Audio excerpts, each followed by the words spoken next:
Welcome to Sewing School by Lynette. This section is talking about hand sewing needles.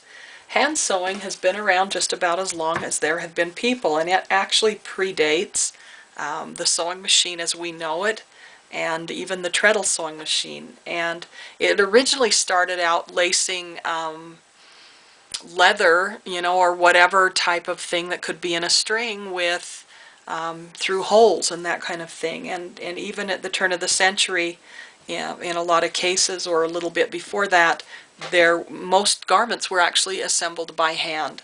And so I want to talk to you a little bit about hand sewing.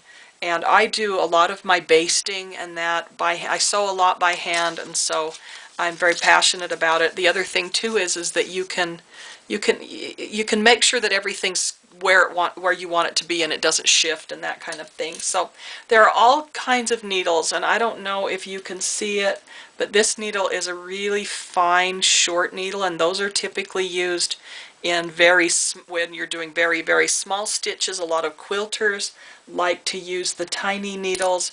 There are big needles. This is about the biggest needle I have. This can be used with yarn or a little bit thicker string or whatever. This has a very large needle. All needles have two components. They have the tip, which is usually sharp, and the eye, which is where the thread goes through. I typically will use kind of a medium-sized needle. I don't, if I'm hemming or whatever, I will use a medium-sized needle. This is a longer needle, but it's very, very skinny.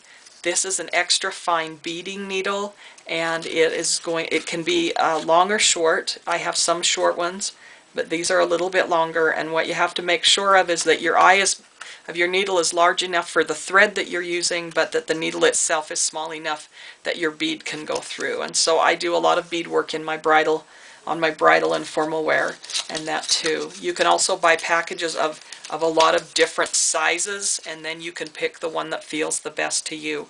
For today's the things that I'm showing today in my videos, I'm actually choosing kind of a medium-sized needle to a little bit larger needle. And when you go to thread a needle, you want to make sure that your thread is perfectly snipped off. Some will do it at a little bit of an angle, but at that point sometimes you can you can wet it just a little bit in your mouth and pull it through your lips, and then it's going to be easy to get through the eye of the needle. Oops, right, like that. I just put it through the eye of the needle. Now, if you have trouble with that, though, you can buy, these are just really simple needle threaders. It's got a little tab that you can hold on to, but it also has, it's really hard to see, but it's a very fine, very, very fine wire, and you just slide it through the eye of the needle and put your thread through the loop, the little bit of a loop, and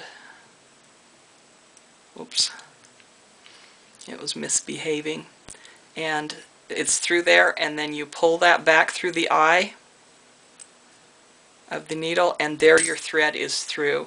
And then you've got a string of you've got a tail of the thread on one side, and then it goes through the needle, and then it's on the other side. So I will take the two tails of the thread. I will put them together. I will wet the end of my finger. I will lay that across the pad of my index finger, wrap it around my finger, and use my thumb to just roll it off, pinch it, and then pull on it with this fingers, and you will end up with a knot that works for your sewing. Then just pull your needle and your knot apart. All your thread will go to the right length. Also, sometimes I'll use beeswax to make my thread a little bit more stable, to keep it from knotting or looping.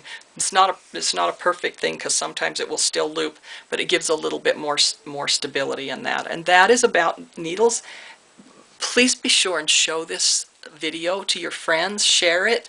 Give us a thumbs up. That's helpful. If there's anything that you would like to say, or comments, or requests that you would like to see, don't hesitate to put it in our comments. And subscribe.